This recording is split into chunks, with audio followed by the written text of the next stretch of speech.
Good morning, everybody. I'm going to wait a couple minutes until people get here, and then we will start. Let me see if I can maximize this.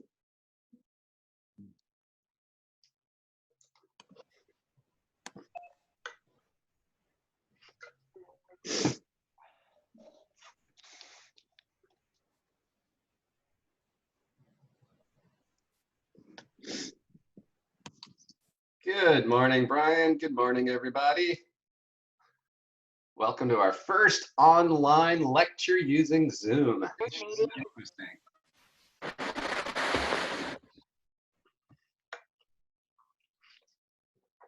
So a couple things as people are getting set up. If you haven't used Zoom before, if you notice in the upper right corner, you should see something that says either speaker view or gallery view. If you click on gallery view, you basically see everybody. And then whoever is talking, it sort of lights up. And if you are on speaker view, then whoever is speaking will sort of be centered in the middle. Something else, does everybody see over by under participants? You should have something that says raise hand. Somebody test that out for me. Anybody see that? Oh, there we go.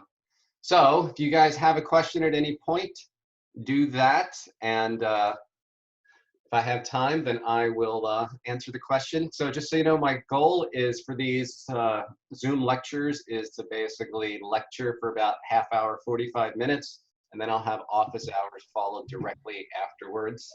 During lecture, I'm pretty much going to present information. If I have time, I'll answer questions. If not, then save the questions and I'll answer them during office hours. Okay, so let me try sharing my screen. Don't want to launch meeting. Hold on 1 second. Cancel that.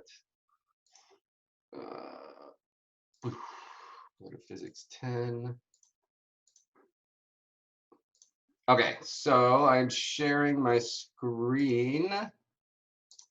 Share. Okay, does everybody see Physics 10 homepage? Yes. Yep. Excellent. Okay, so just so you know, let me grab my pen here. See if I can annotate. Draw.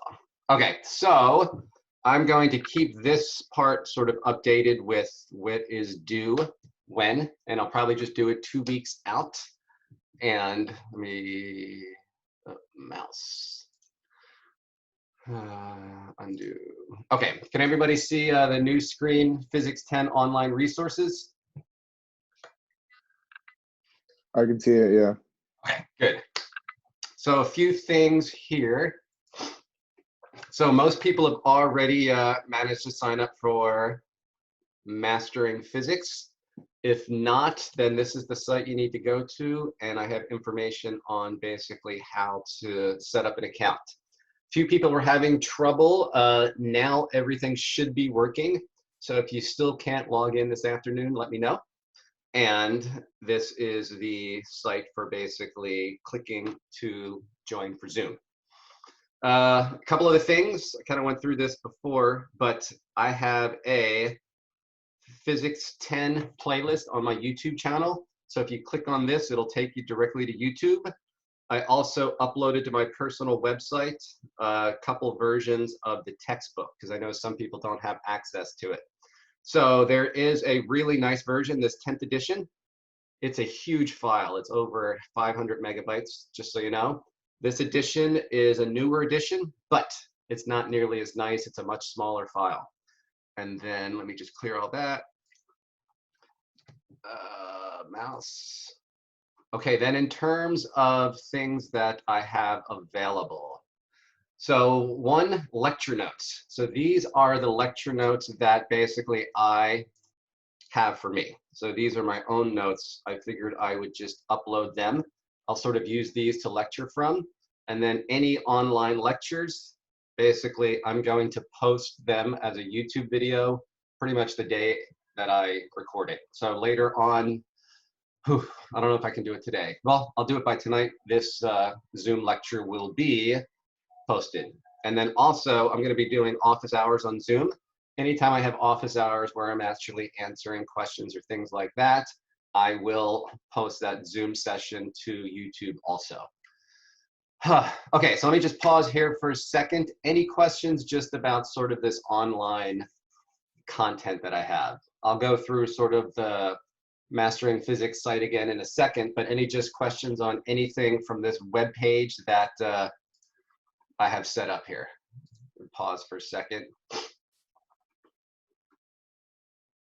No questions, going once, going twice. All right. So let me stop this share for a second. And then the other thing I want to look at for a second is sign in. So let me share this screen one more time. Pearson sign in.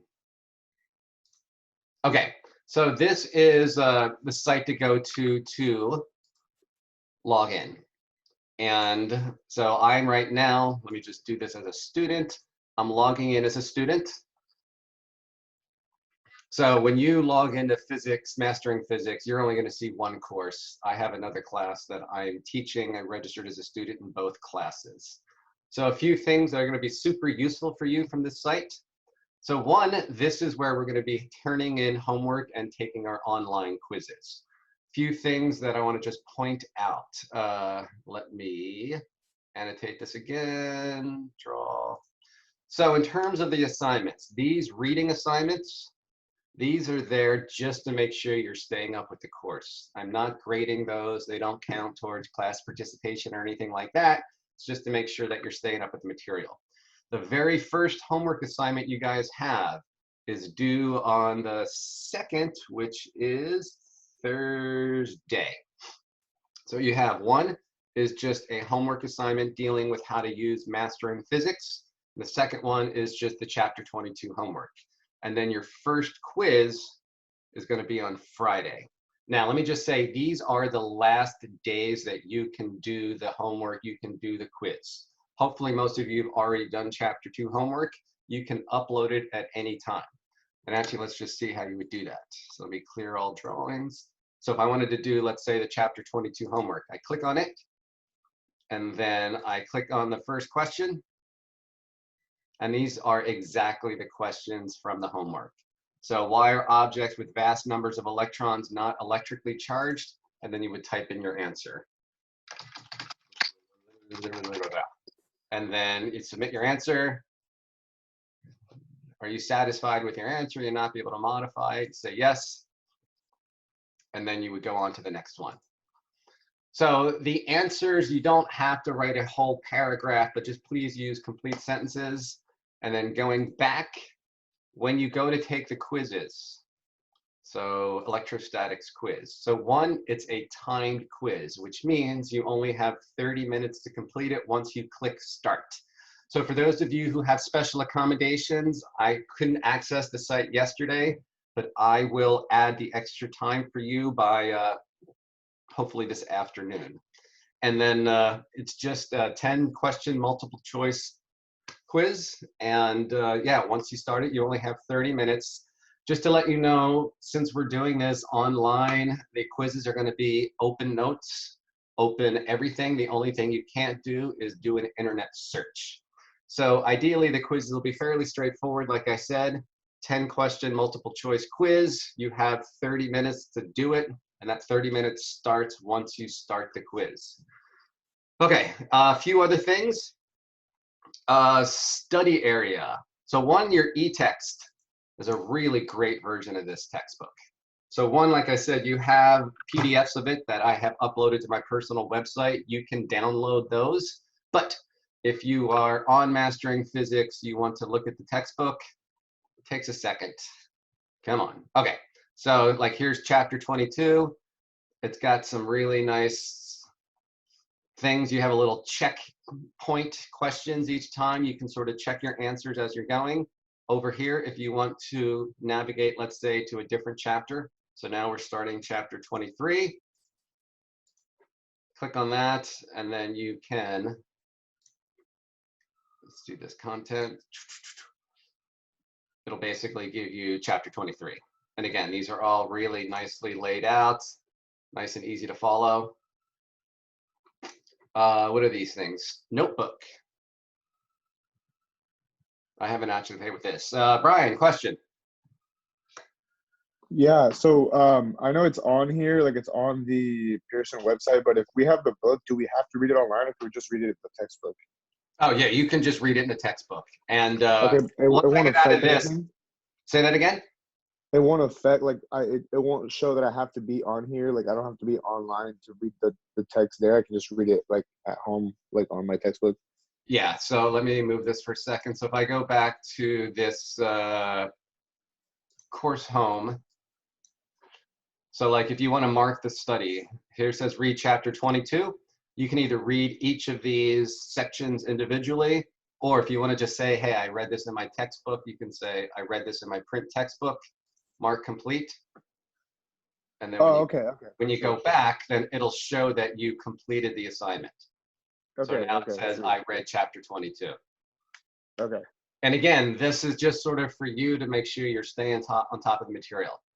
Right. Other really cool thing that this Mastering Physics has is has a launch study area. Come on up. Okay, so let's say, you know, we're starting chapter 23. You go to chapter 23, click go. And then for each thing, it's got the chapter. So if I just wanted to read up on Ohm's Law, I could click that. And it's going to take me to that section on Ohm's Law. Come on.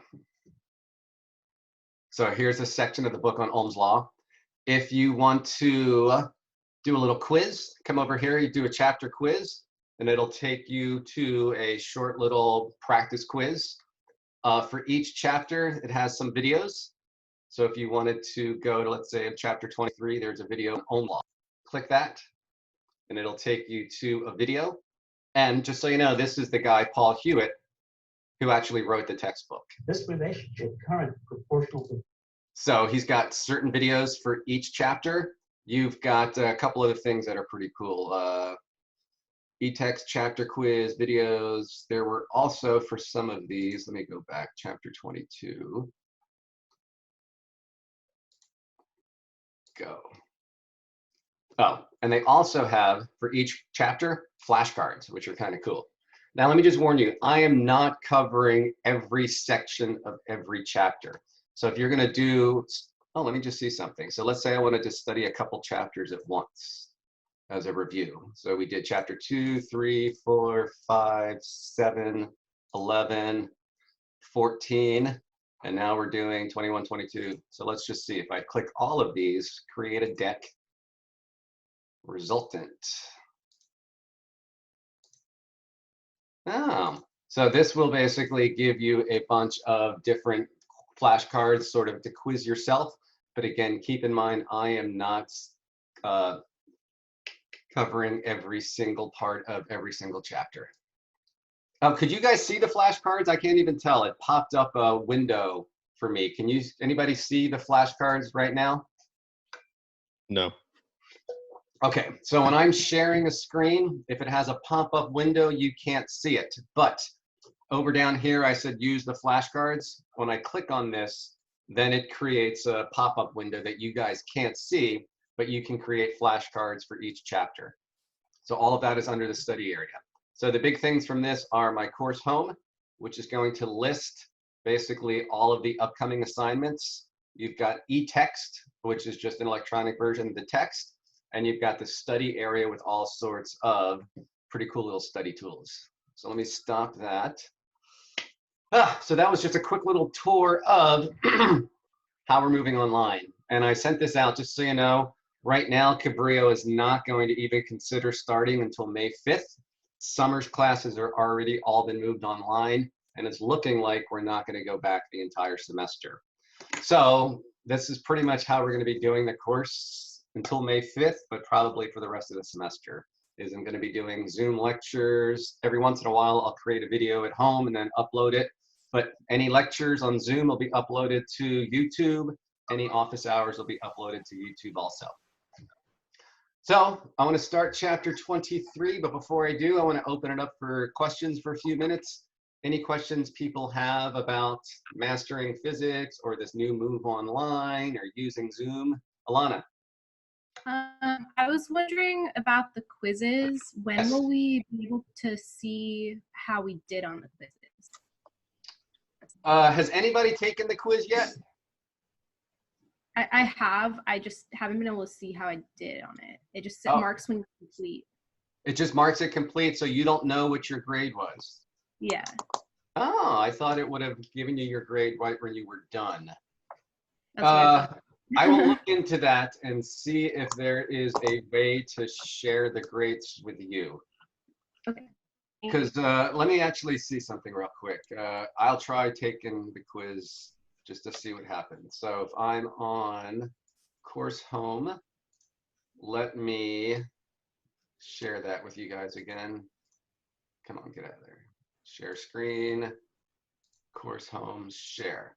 All right, so let's actually just see. So if I want to take this quiz,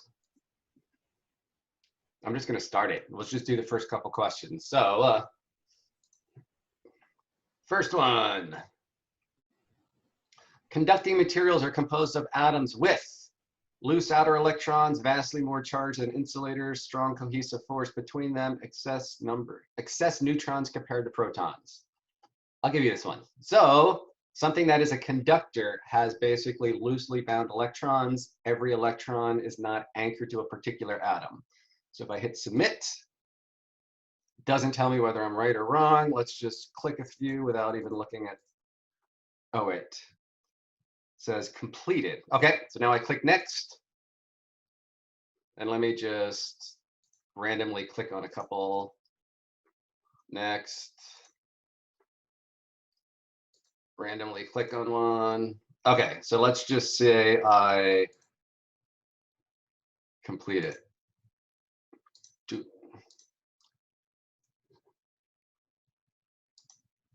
And you guys could probably go back and look at the answers. 9 out of 10. All right, so I am done this quiz. Can I go back and do a different one? Return to assignment, provide feedback. Can I go back to this? Timed assignment, do not stop review. So let me see if I go to scores. Recently completed, mastering score. Okay, so yeah, it doesn't look like at the moment it tells you what the scores on the quizzes are. So I will figure out a way of getting you those results. So yeah, I don't know. I'm sort of figuring this out as we go along too. So it doesn't look like it gives you your quiz results, but I'll see if I can figure out a way to get that to you. Good question. Thank you. Brian, do you have a question? I did. So I was just gonna ask, like, I mean, I know this stuff's here like set like ahead of time. So say for whatever reason we weren't like to finish it on time, like how do we would we still be able to use our NQA coupons or no? That's a good question. Let me think about that. There's Okay. no easy way. So, you know, like once I set an assignment completion time, that's sort of the last time it will accept it. I'm not sure if I can extend that for individual students. But just so you know, it was just a question because I was going through my notebook and I saw the NQA coupon, so that's it. Right. I would say don't count on using them right now. I tried to make all of the due dates far enough away that you have days after I'm done talking about the material before the homework and quizzes are due. For sure. Oh, I would say at this point, don't expect to use the NQA coupons. That might change. All right, anybody else? If not, I'm going to start talking a little bit about chapter 23. We good? All right, let me see if I can share lecture. No, I want to share. Hold on. Cancel that. Launch meeting, circuits. All right.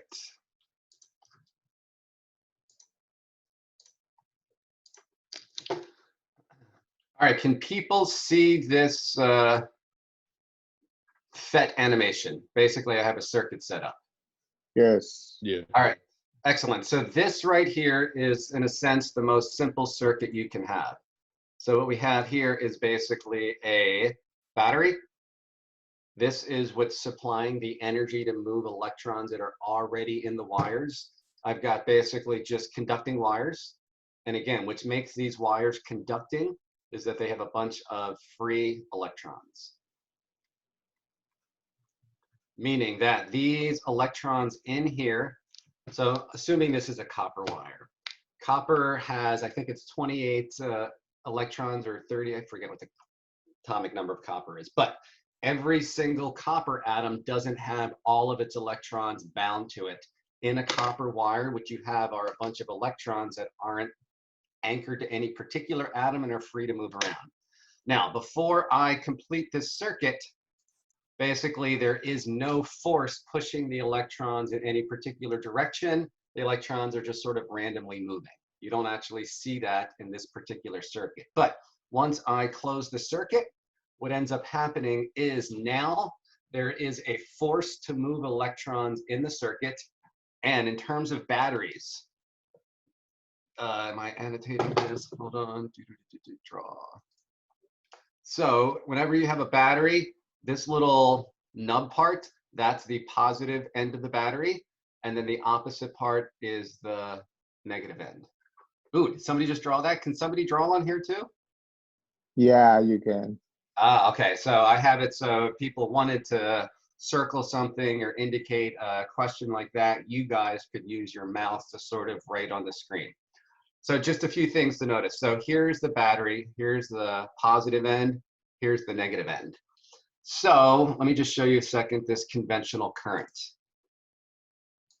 So I think I mentioned to you at one point that a lot of times if you take a mathematical class, you'll hear people say, "Damn you, Franklin," because Benjamin Franklin's the one who decided to call protons positive, electrons negative. In a circuits class, you always assume what's called conventional current, which is current flowing from the positive part of the battery to the negative part. In reality, what's really happening is, even though we mark the current as flowing from positive to negative, it's really electrons flowing in the opposite direction. So let me do electrons. Let's clear everything. This is chapter 23, right? Yeah, so we're starting chapter 23. This is just sort of a little overview. So chapter 22 was electrostatics. We were just talking about charges at rest. Chapter 23 is about electric current, and that's basically moving electric charge. And in general, it's always electrons that are moving. So when we go and draw a circuit, so like, let me go back to draw. So the most simple circuit consists of basically a battery, where I've got a positive end of the battery and a negative end. I've got wires and then connected to a light bulb. And then usually we have some kind of switch. Whoops. Can't erase. Sorry. I'm still getting used to using this. Draw.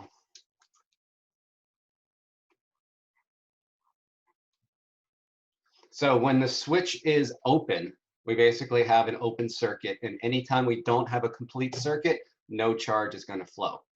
So can I just rearrange this? Let me see something. So it looks like the figure. Well, let me just get rid of all this. So if I wanted to build a circuit, basically I have to have a battery. And I'm going to talk about voltage a little bit differently than the book does. Voltage is defined as electric potential energy per charge. I'm going to tell you to think about voltage just like electric pressure. And I'll go through that in a second. But the bigger the battery in terms of how many volts, 3-volt battery, 6-volt battery, 9-volt battery, that's more force to push electrons in the circuit. So I've got a battery. I've got a wire. Let's get another wire here. Let's get a switch and a light bulb. Is that connected? And then if I connect it, okay. So right now the switch is open. I have an open circuit. I don't have any closed circuit. I don't have any current flowing because there's no force to push the electrons. Once I close the circuit, now the battery is basically exerting a force, and that force is causing electrons to go from the negative terminal to the positive terminal. And if you sort of think about it, like charges repel, and if you want to think about it this way, the electrons are getting repelled away from the negative terminal of the battery, attracted towards the positive terminal. So as soon as I connect this, and basically the electrons are going to start to go. Let's see if I can label values here. Mouse values. Okay, so we're going to start talking about this in a little bit, but a battery has a certain amount of voltage, and that's basically equivalent to how much force is pushing the electrons in the circuit. If I have a bigger, can I adjust these values?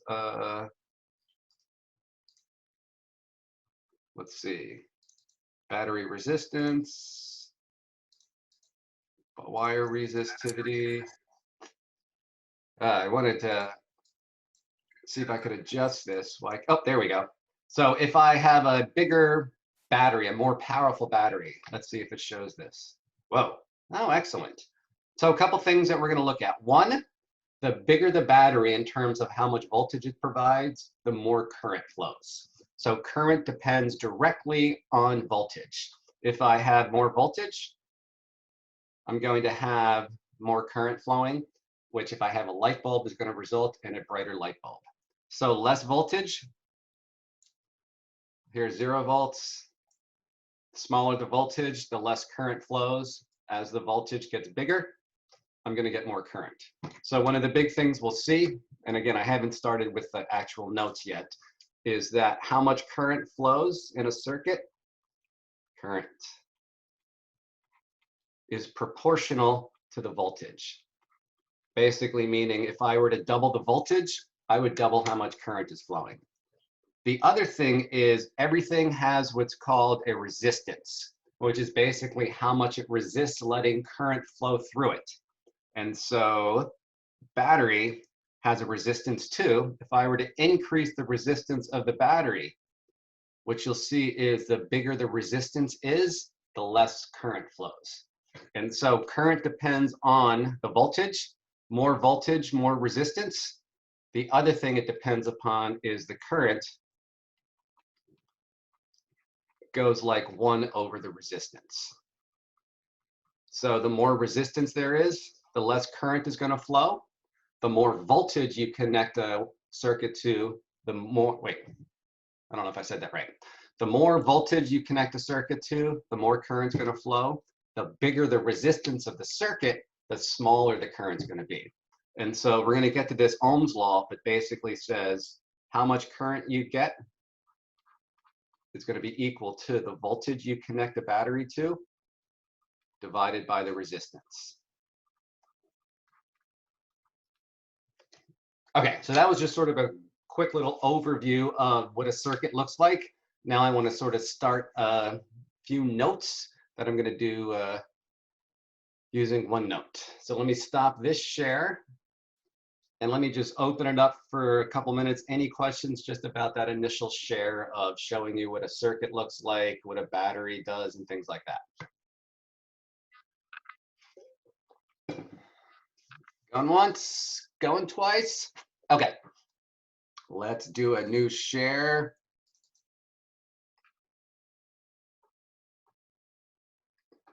Okay, can everybody see sort of this Somebody chapter? typed in that they had a question, Joe. Oops. Okay, I couldn't see it, but who's got a question? Let me see. Looks like James. All right, let me stop this for a second so I can see. Yeah, we've got a bunch of people in the room, so I may miss a question. James, James, what's your question?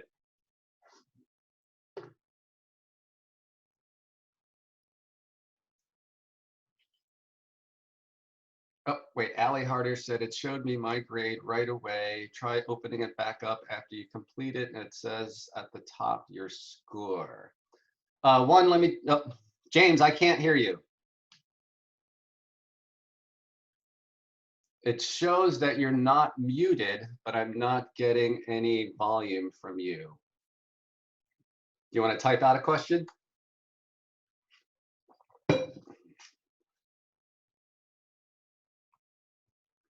James, while you're looking at that, let me see if I can access my score again, just from this quiz I did. So let me go to this. Let's go back to scores. Joe, he's typing it out on the chat.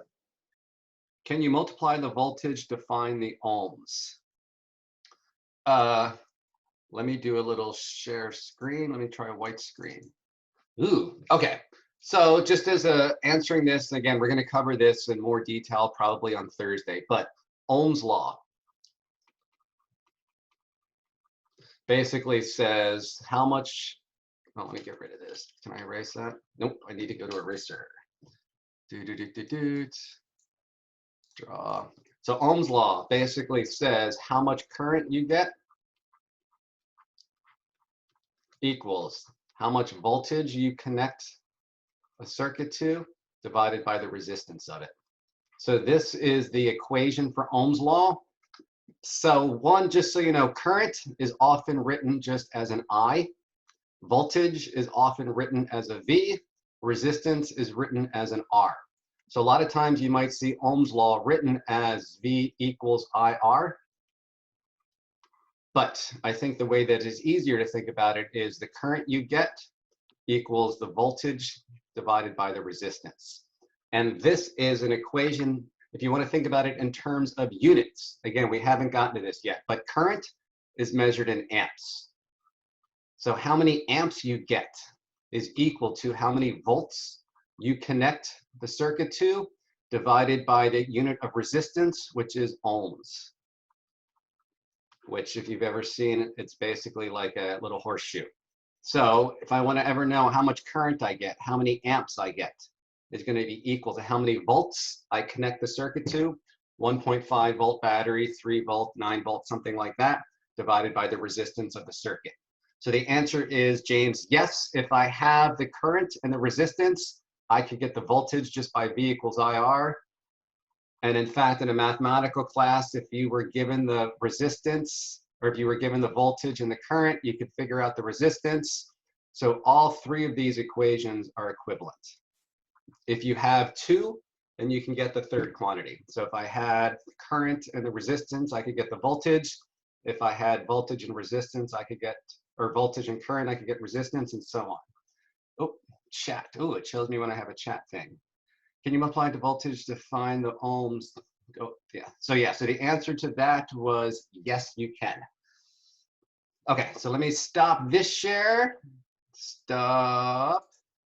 And then just go back to see real quick if I can access my score. So going back to scores, no. Recently completed. Oh, that was the scores, but read course home. Completed assignments. Oh wait, am I not? Let me sign out. I might have been signed in as an instructor. So let me sign in again as a student. Conceptual physics.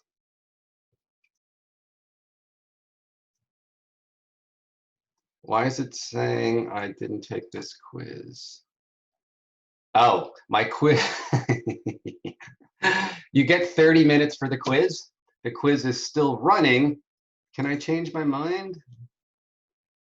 Can I resubmit? I think you never click submit, Joe. Oh, let's try it. So Because the whole time you just went back to assignment and you never like said like submit. All right, so let me click through this. Question 10 of 10. Oh, submit. Please provide an answer before submitting. Bam, submit. Completed. Complete. Why is I still running? Previous I answers. think maybe you have to answer every question. Okay, So I'm not 100% sure about this. I'll look into it more, but somebody said that after you're done a quiz, you can access your score. So yeah, I'll look into that. Okay, so let me go back to these notes. Okay, so chapter 23. So one, let me just kind of go through what we're covering, what you don't need to worry about. A couple things. One, am I annotating this?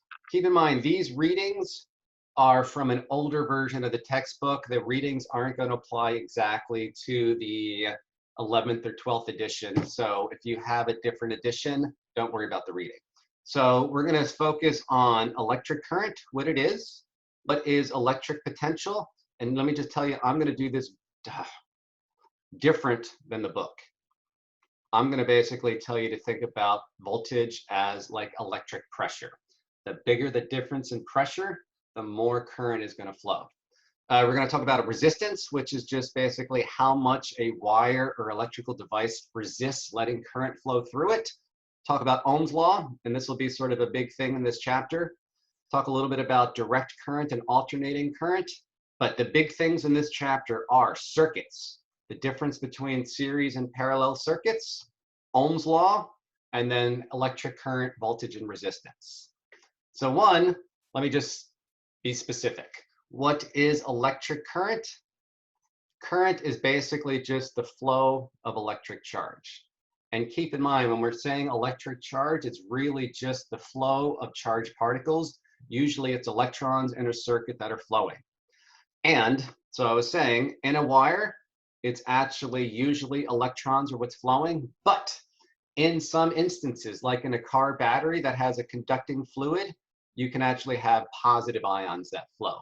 And remember, a positive ion is just an atom that has lost one or more electrons. So we measure current in amps, and an amp is really just how much current flows in a given amount of time. So 1 amp, just to give you an idea, is equal to 1 coulomb of charge flowing every second. And I didn't really go too much into what a coulomb is, but a coulomb's a huge amount of charge, and it's the charge on 6.25 billion. Joe, there's people in the chat asking some questions. I don't know if you can see them. Let me pull this up. Chat. Why can't I get chat? Zoom meeting controls. Chat. Can you slow down a little bit, please? Yes. So please feel free to send me that reminder. Yeah, once I get going. So I can. Okay. So current is really just how much charge flows past a given point in a given amount of time. And let me do a new share. Can I go back to this current? Okay, so in terms of current, let's say I were to go to annotate. So let's say I marked a little spot right here. If I counted how much charge flows past that point every single second, that would tell me the current. Current is basically how much charge flows past a given point in a given amount of time. So I would count how many electrons flow past this point, figure out how much charge that is in coulombs, and then the current is just how much charge flows in a given amount of time. Okay, so let me stop this share. Go back to chapter 23. Okay, can I scroll up? Okay, so let me talk just a little bit about electric potential. And I want to just show you this PowerPoint slide. So one, it's really challenging to think about charges flowing in a wire. It's not something we can see. So generally, we're thinking about making an analogy between current flowing in a pipe or current flowing in a wire and water flowing in a tube. So useful analogy in terms of thinking about the flow of electric charge is similar to the flow of water. So remember that in general, the deeper something is in terms of a fluid, the more pressure there is. So like right here, this fluid is much deeper than this one. And so the end result is I have higher pressure on one side, lower pressure on the other side. Anytime there's a pressure difference, I'm going to have a force pushing fluid from higher pressure to lower pressure. So in this case, if I have a pressure difference, the water is going to flow from high pressure. Hello. Yes, hello. Sorry, I was just testing my mic. I'm all good now. You're all good, James? My internet got disconnected for some reason, and then I just reconnected to the meeting, and then just testing my mic. Sorry. No worries. So going back, we're looking at an analogy between water flowing in a pipe and charges flowing in a wire. It's just a useful analogy to think about. And as a little reminder, fluids will flow from high pressure to low pressure. So in this little example here, I've got, a tank of water. This water here is much deeper than water over here. So I have higher pressure. Remember, the deeper you are in a fluid, the more pressure there is. So because of this pressure difference, I'm going to have water flowing from high pressure to lower pressure. But here's the thing. Once the pressure equalizes, the flow of water will stop. So what would happen, let's see if I could draw this. Hey, look at that. Is eventually this water would reach the same level. And once that happened, the pressure would no longer be different on one side than the other. And basically water would stop flowing. This is not ideal if I want a continuous flow of water. What I basically need is something that maintains a pressure difference. Well, I got a question. Yes, go for it. So would the water be higher on the skinnier tube? Would it be higher up on the pipe? No. So one of the things about pressure we didn't really go into, but it doesn't matter the size of the pipe. So for example, if I had two pipes, one of them was skinny and the other one was fatter, and these pipes had the same height in terms of the fluid inside it, this water would be at the same pressure. So it doesn't matter the size of the tube, just how deep it is. So what would happen is I'd have water flowing from higher pressure to lower pressure, but eventually these two levels would be the same. Once that happened, there's no longer a pressure difference and the water would stop flowing. That's not what you want if you want sort of this continuous flow of charge, or in this case, water. So how do you alleviate that? What you basically need is something which is maintaining a pressure difference. Basically something that's taking water from a lower pressure region, and then so water naturally wants to flow from higher pressure to lower pressure. And like I said, eventually the pressure would equalize, the water would reach the same level, it would stop flowing. But if I have something which takes water from a lower pressure and makes it go to higher pressure, like a pump, then what I'm doing is I'm artificially maintaining a pressure difference so that water continues to flow. So this pump, its whole purpose is to take water and move it in the opposite direction it naturally wants to go. It naturally wants to go from higher pressure to lower pressure. And eventually it would reach the same level. But what a pump is doing is through mechanical means, basically you have to plug it into an outlet. You've got these little blades that are turning, and it's taking the water from lower pressure to higher pressure. Now, because of this pump is a battery? So basically a pump is going to be equivalent to a battery if we're talking about a circuit. So what a battery is doing is, in essence, it's making electrons move in the opposite direction they would normally want to go, so that there's a difference in what's called voltage, which is just like a difference in pressure for water. So this pump is basically going to be the equivalent of a battery in an electric circuit. Like I said, the whole purpose of the pump in a water circuit is to move water from lower pressure to higher pressure so that there's always a pressure difference. And in fact, so then the returning water would be a neutral? What do you mean by neutral? Like the circuit in a neutral, like when you have a circuit, like the white wire, like in an outlet, the white wire is a neutral and it sends the current back to the source. Not quite. Usually the white Not wire, quite. we'll talk a little bit about it, is the grounding wire. So that, Oh, okay. Let me, if I have time towards the end of this chapter, touch on it, but that's not going to be one of the more important things. Okay. So let me just end this lecture with this last part. And then what I want to do is I'm going to stop the Zoom session, take about 5 minutes and restart it for office hours. I'm thinking just 45 minutes of you sitting in front of the computer monitor watching Zoom or watching this on YouTube is probably a good amount of time. And I feel like people are going to need to have time to read the material and look at some of the resources and things like that. Okay, so here's our circuit in terms of, like, if you want to call it a water circuit. So you've got the pump. This is maintaining a difference in pressure so that I continually have a pressure difference. A valve, this is really something I can turn on and off to stop the flow of water. That's equivalent to a switch. So our voltage source, this is pretty much like a pump. It's maintaining a difference in electric pressure, which is really voltage. Switch is something that allows you to turn on and off a circuit. It's just like a valve in a water pipe. And then the last thing we'll talk about is there's something called a resistor. And that's basically just something that resists the flow of charge. You can almost think about it as a jagged line, that it's a lot harder for water to flow through this line than it is through the pipe. And so because of that, I'm going to have less water flowing just because it's harder for the water to flow through a jagged line. A resistor is just something that's not a great conductor, so it doesn't let charge flow through it very well. It basically resists the flow of charge.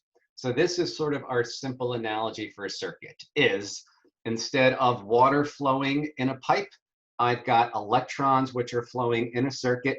And let's just say if this was the positive terminal, and this was the negative terminal, I'm going to have electrons flowing from the negative terminal to the positive terminal. Whew. Okay, so that was just sort of the beginning of chapter 23. And I'm going to lecture again on Thursday. We'll probably finish up most of chapter 23. I'm not really going to spend any more time talking about mastering physics or the other online things. So let me stop this share. I want to give people a minute or two just to answer. Actually, it's 10:17. What I'm going to do is I'm going to stop this Zoom session just so it's not such a huge file for me to upload to YouTube. And then in about 2 or 3 minutes, I'm going to open up the Zoom meeting again, specifically for office hours. So if you have any questions, come back in 3 minutes, and then I'll have office hours for about a half hour. Sound good? Yeah, Joe, that sounds great. Oh, we can't wait. I'll be back. Woo, woo. All right, I'm ending the meeting. I will see you all, whoever wants to come to office hours, in about 3 minutes.